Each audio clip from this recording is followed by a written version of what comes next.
Alhamdulillahi Rabbil Alameen wassalatu wassalamu ala ashrafil anbiya'i wal mursaleen nabiyyina Muhammadi wa ala alihi wa sahbihi ajma'in. Amma ba'du, assalamu alaikum wa rahmatullahi wa barakatuh, and welcome to our first lesson on Al-Aqida Al-Tahawiyya. Why Al-Aqida Al-Tahawiyya, and why now, in fact? Well, this really came about when somebody contacted me. I think it's South, the website, and also the Islamic hub, or words to that effect. And they approached me just generally raising concerns. And the concerns that they raised were that the times, the society, the way it is the understanding of deen is somewhat being confused and misunderstood. And wouldn't it be nice, or it would be good if somebody could speak about that topic? And I was asked if I could address that issue. So what I suggested was, I said, look, let's, rather than just kind of addressing it in some short lectures, it is probably better that we go through a text together. Now, I appreciate there will be numerous, and I expect most of those students that will attend will be somewhat novices in this area, and therefore it'll be maybe a little bit heavy to try to understand it directly from the text. So I don't expect anybody to be going through the Arabic text with me. If they so choose to do so, they can do. But really, however way one wishes to engage with this, it's just important that one engages. That's the key issue here. Now, even though obviously I have quite a busy schedule, for those of you who know me, I felt the importance of this topic was such that I would try to, inshallah ta'ala, dedicate some time where I would make numerous recordings, and then they would be made available on the various platforms on a weekly basis.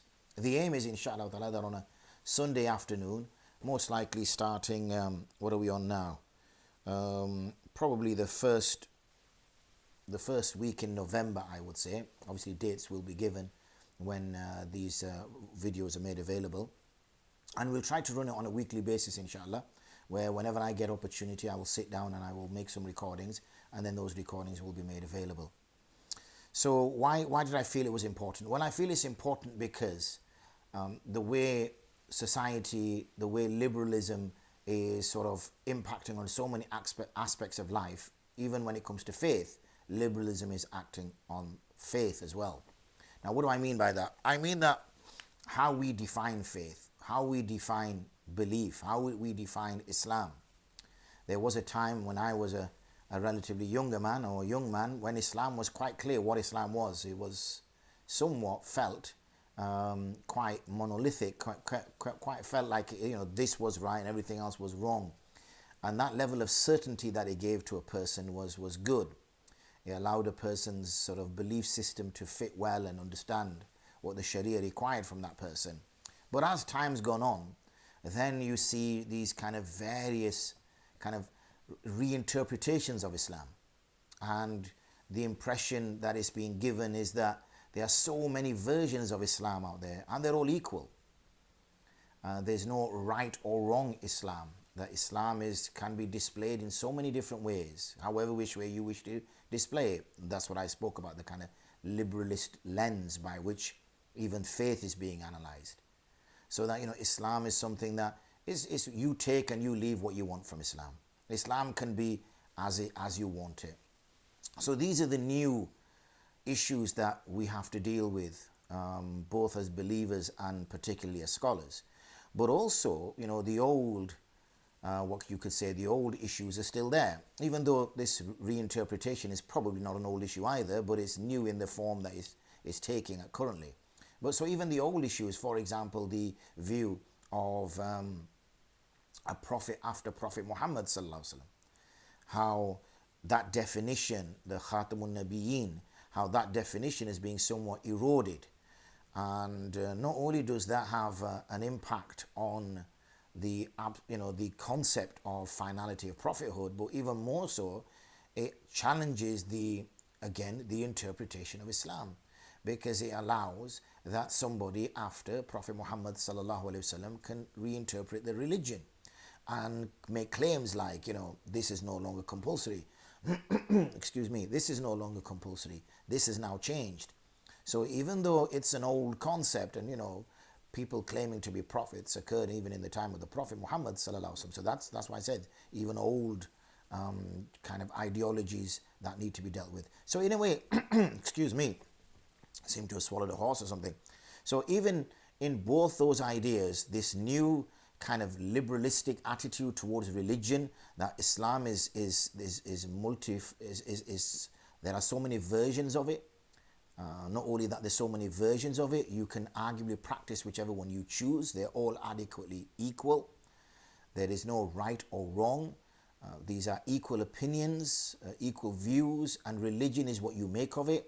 Obviously, these are all false in terms of the fact of Islam. Yes, we do live in a liberal society, and we can choose in what way we practice our faith. Absolutely we can. But we should be under no confusion, or we should be under no misconception that this is what Islam is. Because what Islam is and how we perceive it could arguably be two different things. So that's the kind of backdrop to it. So that's the reason why I decided, and what I suggested to the young man who was in touch with me, is that we go through a reliable, classical, accepted text of Aqidah, so that we have what we call the blueprint, the template. We have what is factually Islam, and then we look at our interpretation of it. We look at our view of it. We look at it, how we're viewing it through our lens.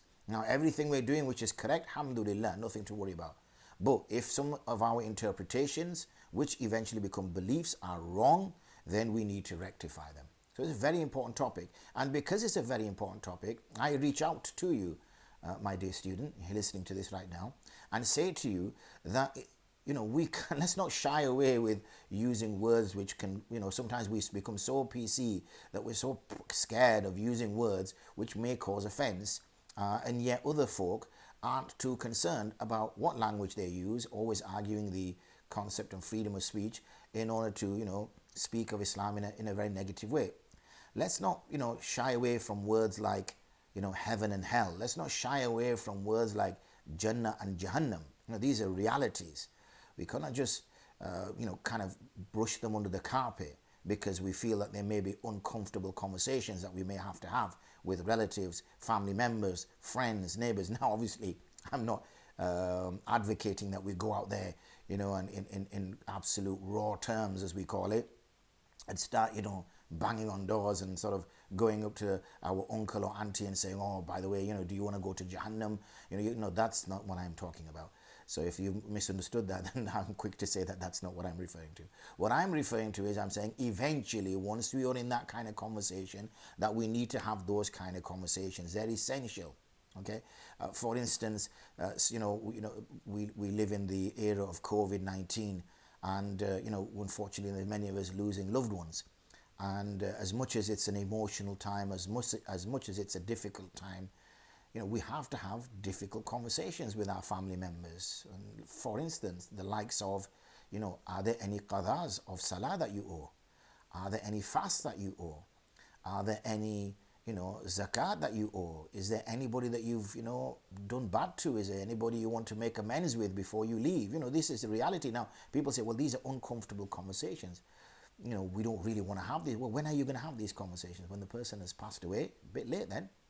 When are we going to have these conversations about talking to our loved ones who we would, there's something I read, one of these, I think they're called memes, aren't there? One of these things I read where basically, a lady is asking a sheikh about getting her children up for Fajr. So she says, I struggle to get my children up for Fajr. They're really tired. So I feel, I should call on them once or twice, and if they don't respond, I leave them because they must be tired. They've got school in the morning, or they've got got to get up early in the morning. So I just let them be. So the sheikh said, well, okay, what would you do if there was a fire in the house? And she said, well, obviously I'll wake them up. So he said, yeah, but you just told me that they've got school in the morning and they may not be able to get up even though you call on them a few times. She goes, well, if I have to, I'd literally drag them out of their beds and drag them out of the house. She goes, oh, well, you would you? And she goes, yes, of course I would. Yeah, well, obviously, missing Fajr prayer is like, obviously, potentially going to Jahannam. And Jahannam, the fire of Jahannam, is considerably worse. So would you not take the same action just because it's something in the hereafter? It's not the here and now. So, we've got to kind of look at that. Now, Obviously, when we speak about Aqidah, we'll be speaking about beliefs. We're not necessarily going to be speaking about A'mal, even though we may kind of touch upon that. And that's a technical discussion that we will have, is how we differentiate between acts and how we differentiate between beliefs. Because beliefs is what we must have as a Muslim. We must believe in certain things, even though it may necessarily not mean that then translates into acts of good deeds like prayer and fasting. And again, we need to unpack this concept of, not praying and not believing prayer is fard. You see, belief.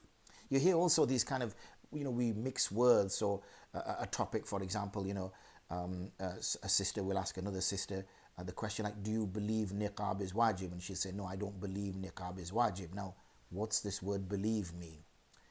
That's not a belief system. And this is why we need to understand, what do we mean by beliefs? What do we believe? And this concept of a view within a madhab, a fiqh view within a madhab. So it's nothing to do with beliefs. So we need to unpack that as to what do we mean by beliefs. And I hope, inshallah, over the coming weeks and months that we have opportunity to do so. Now, I won't necessarily be on every platform in terms of where these videos will be posted. But if there's somehow you can get a message to me or certain questions to me, we may need to explore that. How people, if they wish to ask questions, how that will come back to me. But I think primarily this is going to be one-way traffic, which is that I will, speak to the camera and get out to you folk. So I touched upon that topic about, having these awkward conversations, or as we've made them awkward. They're not awkward. They're a reality. There's fact. We don't avoid having conversations about our futures, do we? We don't avoid having conversations about what our children are going to do in terms of an education or a form of employment. We don't avoid that. We have those conversations. We don't avoid having conversations about who and where our children are going to marry. These are not, we don't avoid it. These are conversations we've got to have. Any mature, any functional family will sit down and have these conversations when it comes to buying a house or anything. So literally every other behavior, human activity, we have those mature conversations. Well, death, according to Muslims, is a reality. And the only people who are going to go to Jannah are Muslims. That's our belief. Now, if that is our belief, that only Muslims will go to Jannah, then shouldn't we ensure that we are Muslims? And shouldn't we ensure that our loved ones are Muslim? And shouldn't we ensure, like the way we wish to protect them in this world, that we would also want to protect them in the next world? Wouldn't we want that? So that's really the kind of backdrop, the motivation, you could say, the impetus behind these series of videos. Now, so what I would do is, in conclusion to that, is invite people. Invite people, share these videos with your friends and family, and invite them. So if you can't have that awkward conversation, then allow me to have that awkward conversation. Because obviously they can't touch me. I'm all the way behind here, this camera here, whereas you'll obviously be sat there. So have that awkward conversation. And let's make these, death is another one. When I spoke earlier about this COVID issue, where people don't want to have these, as they call them, awkward conversations, because they think, is it really the right time that when somebody is passing away that we should be concerned about the hereafter? Yes, that is the actual right time. In fact, there could not be a better time to be having those conversations. So let's remove the word awkward from these conversations, and let's have these conversations. And at the end of the day, for those who are loved ones and those who are Muslims or born Muslims, as we use that word, we use that phrase, then they're the ones who we should apply a little bit more pressure, apply a little bit more convincing arguments, whatever. As if we're approaching people who are non-Muslim, for example, then they have a choice. They have a choice. We just got to make a convincing argument. If they believe in what we're offering, good. This is good for them. You benefit in that you will get reward for it, but it's good for them at the end of the day. And if they choose not to, then Allah subhanahu wa ta'ala himself has given them that choice, that they're free to choose between whichever they wish. Obviously, Allah subhanahu wa ta'ala's will and what he requires and what he wants, we won't get into that kind of conversation. But my point is that ikhtiyar, there's that choice that a person has. There will be free will. We can practice and our free will in deciding. So they're two separate parties that we look at. So really it's about that. And these conversations and this whole series will be about, what do I believe in? And I've done lots of videos, and I ask those members of the public who are watching to go watch them. I have a scientific background, so I've done videos on evolution, I've done videos on atheism, and I've done videos on also the thing, and also there's lots of material that I've written which argues the case to believe in a creator, which argues the case to believe in an omnipotent, all-powerful, all-knowing being, yani Allah, or the phrase God is used. However, we use his name Allah. That's the name he's referred to himself with, and we will refer to him by that name. So, and again, I see lots of people kind of avoiding the use of the name Allah. Why would you want to avoid using the name Allah? And they say, well, we want to be kind of more, again, it's this PC thing. We want to be more open to other faiths and whatever. That's fine, absolutely we can. So we use Allah. That doesn't mean my name is Amjad. That doesn't mean I start calling myself, Peter or something when I'm speaking to a non-Muslim, because he might think, sorry, what's your name again? Amjad, or, and they can't pronounce my name, or they struggle. That doesn't mean I think, okay, maybe my name is actually a block for people accepting Islam. So what I'll do is I'll call myself Peter from now on. So, it's Peter here. All I've done now is I've changed my identity, and the identity that I want to invite them towards is no longer there. So it kind of defeats the object, really. So, let's call him Allah. That's who he is. That's his name. So let's refer to him as Allah. So we will say Allah requires you to do this. So then that inquire, okay, we call him God, or we call him such and such or whatever, and you call him Allah. Okay, why do you call him that? And then we can have that conversation. But if we use God, hold on, your religion seems to be really much like the religion I grew up on. Let's just say we're having this conversation with a Christian, and the Christian says, sorry, what do you refer to him? We say we call him God. Oh, okay, we also call him God. Well, fantastic. Okay, and Jesus, what do you call Jesus? And we say, well, we also call him Jesus as well. Oh, okay, that's great.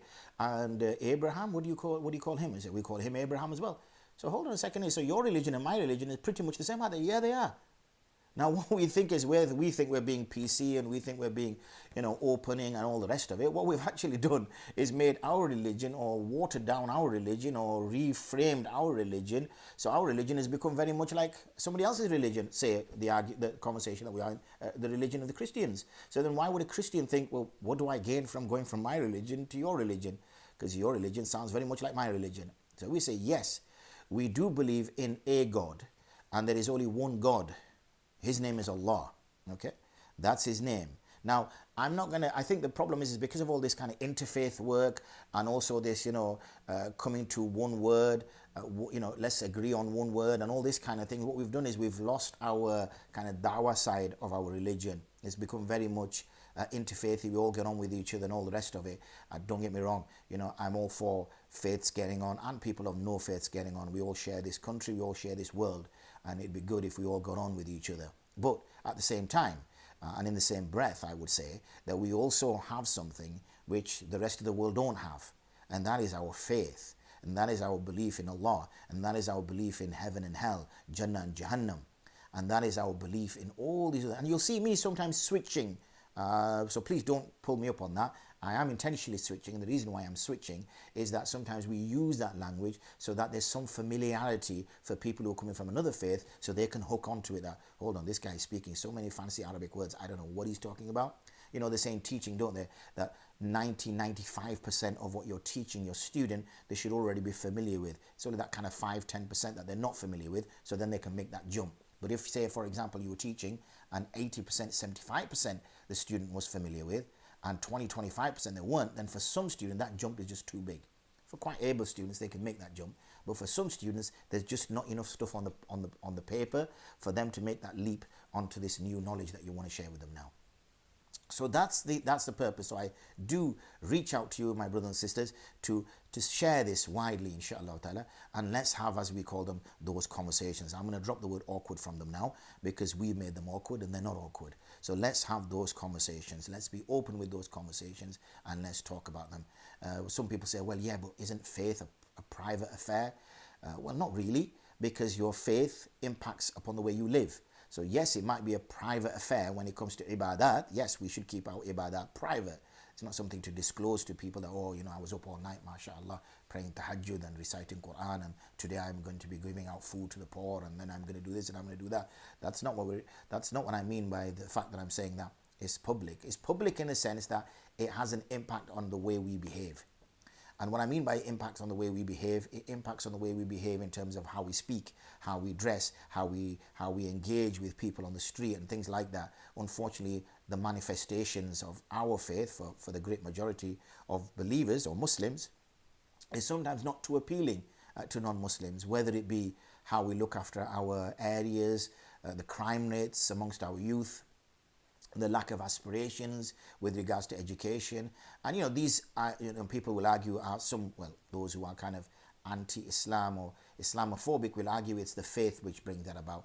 And again, if you've seen many of my writings, I've argued that it's got nothing to do with that. It's the socio-economic background that people are coming from. But again, I digress. So that's what I wanted to set out in today's episode. But I also wanted to get students ready. So whenever I start a new dars with anyone, I speak about three things, and I speak about them in reverse order. Don't ask me why. I've always used this reverse order because I think the impact of finishing on the most important thing at the end is the kind of taste which gets left. When you're eating something and you eat something first, and then you eat something second, and then you eat something third, the flavor which gets left on your mouth or on your palate, and what you remember more is the third one rather than the first one. So let me go through them. The first one obviously is that this is ilm. Okay, this is ilm, knowledge. Okay, knowledge is important. And I'm not going to necessarily quote you hadith and ayats, even though I have them written here, in which Allah subhanahu wa ta'ala differentiates between alladhina ya'lamuna walladhina la ya'lamun. Those who know and those who don't know. And there's many, al-ilmu nur, the one dua which Allah subhanahu wa ta'ala teaches to the Anbiya is Qul Rabbi zidni ilma, increase me in knowledge. And there's many others. Innamal ulama warathatul anbiya. And then right at the end, faman akhadahu akhadha bihadhin wafir. That person who takes ilm takes a huge bounty. What they're taking is immeasurable. So this is ilm. So you are now seekers of ilm. Talabul ilm. You're seeking knowledge. And there's a purpose to your seeking knowledge. I share many platforms with academics, and I have conversations with academics, and I find that they seek knowledge for the sake of seeking the knowledge. For them, the knowledge is the matlub. The knowledge is what is sought, and that's not in our Sharia. Knowledge is just a means to reach Allah, or to reach an understanding of Allah. So in order to, and and it doesn't stop there either. Many reach to a point. Many non-Muslim physicists and astrophysicists who look out into the big world and think, wow, not even the big world, rather the big universe, and they go, wow, there's a creator, there's a designer. So he reaches them onto the door of calling out to Allah, and instead of then going the next step, they pull back. So what we're supposed to do then is go to the next step. Once we reach the wow, chin drop moment, we're supposed to then worship Allah, realize our uselessness and our kind of minor, if any, role whatsoever that we think we play on the planet and in the universe, and realize who Allah subhanahu wa ta'ala is. And then ibadat should follow. So I see, when you look around, some people who unfortunately are not even seeking ilm. Then there are those people who are seeking ilm for the sake of seeking ilm, just so that they've got loads of ijazas, and I've studied with this sheikh, that sheikh, the other sheikh, and all the rest of it. And that's it. It just kind of stops there. And then you got others who kind of reach even that point where they're in awe and absolute amazement at the creation of Allah, but it doesn't get them to then take the next step and start worshipping that creator. And really, that's the step we want to get to. So ilm is first. You are, mashallah, alhamdulillah, may Allah accept you and may Allah accept me, now students of ilm. The next one is waqt, time. Now many people say, I don't have time, time everybody has. We all have 24 hours. You look around, my 24 hours, your 24 hours, your next door neighbor's 24 hours, the Imam Sahib in the masjid 24 hours, the great Maulana, the Mufti, the big Sheikh, all these people have 24 hours. The difference is what they do in their 24 hours and what we do in our 24 hours. So we all have that time. We're all humans, we all sleep, we all eat, okay? And most of us have families, so we all have wives or husbands, depending on which we are, and we have children. So we all have, and then we all have jobs, we all have responsibilities to earn. So everybody's doing the same kind of thing. It's not that one person is like living as an angel. And in fact, this was the argument that was put, that, we all have jobs. This would have been the argument that would have been put if Allah subhanahu wa ta'ala had sent angels down, is they would have argued that, oh, well, you're angels. You don't eat, you don't sleep, you don't have family, we have to do this, whatever. But we made another excuse, haven't we? Instead of saying, oh, well, we're human, the Prophet Muhammad ﷺ was human, we say, oh, he was a Nabi, he was Ma'soom, he was up there, so we've now given ourselves excuses. Then the next thing we do is when someone says, okay, fair enough, then at least practice what the companions did. Oh, those guys, companions, come on. There's a world and Zameen Asman Farak, as we say, there's a ground and earth. There's, as much space as there is between the sky and the earth, that's how much there is between us and the companions. Come on, really, we can't. So really, they just kind of bring it down, meaning that we are lesser humans, therefore expectations should be less. And once you diminish your expectations, once you diminish your aspirations, then as a result, what do you expect? It's a self-fulfilling prophecy. One of the arguments that's put with the lack of attainment within the BAME community is lack of aspirations, because it becomes a self-fulfilling prophecy. If you feel that you're not going to get your GCSEs, then there's not going to be a shock and a surprise when you don't get your GCSEs. If, however, you believe you can get a PhD, or you can do this, or you can do that, then surprise, surprise, you get that. If, for example, you think that you're never going to get a job, then it's not going to come as a surprise when you don't get a job. So it's about these aspirations which need to come about. And we're speaking particularly over this series is about our aspirations in our faith and then eventually in our practice. Because even though our main area is going to be about faith, we're obviously going to touch upon practice as well. But, really it's about Aqidah. So al-waqtu min dhahab wa fidda. Time is money. That's the phrase, and is that we need to use time. If you don't use time, then time will just go and time will use you. So have a timetable. Timetable things in. When you're going to do this, when you're going to do that, how you're going to do this. Get it all organized, okay? Not just about the studies that you're going to do with myself, but also with anybody else you're doing studies, with your home life, with your personal life.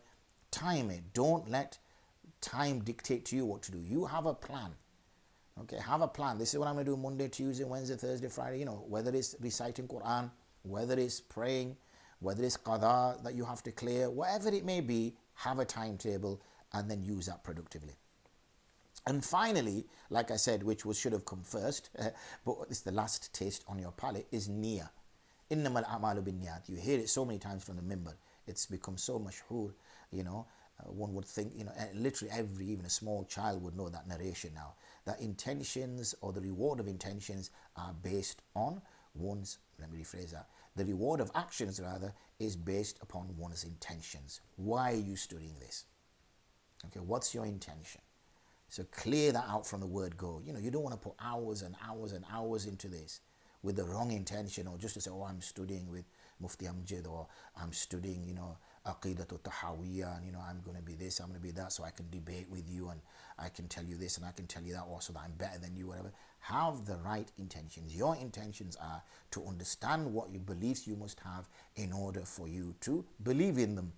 And eventually, inshallah ta'ala, beyond that is to initiate your studies so you can then move on. It's also your intention should be to then share this with family and friends so that they can, if you can't articulate this argument or don't have the ilm, then they can at least have it direct, so to speak, from the horse's mouth. And that's not speaking ill of myself in any way, shape or form, inshallah. So in that way, they get that. And thirdly, it's your work of dawah. Remember, dawah is why you're here for. In fact, when you speak to the elders, one of the arguments that you can make hijrah for is for dawah purposes. Now, if our elders made hijrah and we are carrying on that same principle, that's why we find ourselves in the UK, the US, or any minority situation, then we must be doing dawah. If we're not doing dawah, then we've got to scratch our heads and think, okay, what's going on? So where is our dawah? How are we calling people towards this religion? In what way are we calling people to this religion? So it's very important. So just to finish things off for today, inshallah, I knew the first session would be slightly longer. And so attend all lessons. Advantage is they're recorded. So you can attend them in your own time. You can repeat them, listen to them again, make notes. Do whatever you think for you to get a better understanding, inshallah ta'ala. And I hope, inshallah, that we can then, at the end of this course, at the end of these studies, first of all, develop our beliefs so that our beliefs are sound, according to Ahl Sunnah wal Jama'ah. That's another phrase that we will discuss, inshallah, in due course. And also that this becomes a starting point for your studies in the future. So may Allah accept it from us. Ameen. So I'm going to aim for around 15 minutes or so, 20 minutes per session. I think that's probably long enough for people who aren't necessarily used to studying. And that will be apt time. Even then you can, only watch 5 minutes, and I guess, how long can you listen to my voice for without falling asleep? So maybe, 5 minutes, and then come back to it another time and watch 5 minutes again. It's going to be once a week. So really you just got to watch 20 minutes in 7 days. So that should be possible, inshallah ta'ala. And for others, you can listen to it again and watch it again and whatever else. So that's important to do. And it'll be once a week, inshallah. It'll be posted on the various platforms that the individuals will be posting on. We will try to post it on our platforms as well. And when I mean ours, I mean the Darul Ulum Zaytuniya. We have the Telegram, the WhatsApp, Facebook, Twitter, and all the rest of it, inshallah. So we will share it as widely as we can possibly share it. So that's one thing. Secondly, share it with friends and family so that they do it. Maybe even, get together, in your social bubble, rule of 6 and all the rest of it. And or maybe form a little class. Maybe you can get 6, 7 of you, 6, 7 sisters come together, not literally come together, but through a Zoom or something, so you can watch it all at a certain time and then discuss it on Zoom afterwards. Find a way to kind of enliven it a little bit. We are social creatures, we are sociable, and we like to be together in something. So sometimes, there are very few people that are lone wolves that can just do self-motivate and get on with things themselves without necessarily support or encouragement from others. But the great majority of us are sociable creatures. We prefer to do something together with somebody else, so we're on the journey with somebody else. So then that might be an ideal. Maybe have a WhatsApp group, 6, 7 of you, close friends, family, whatever. So the video gets posted on there, and then you discuss what you learned from it and what, make it into whatever you want to make it, inshallah. We will hopefully keep producing them as time goes on. And I hope that by the end of it all, inshallah, that we have clarity in our understanding. May Allah subhanahu wa ta'ala accept our efforts. May He make it a means to make our beliefs sound, and as a result enter us into His mercy and His Jannah. Ameen. Wa akhiru da'wana and alhamdulillah rabbil alameen. Assalamu alaikum wa rahmatullahi wa barakatuh.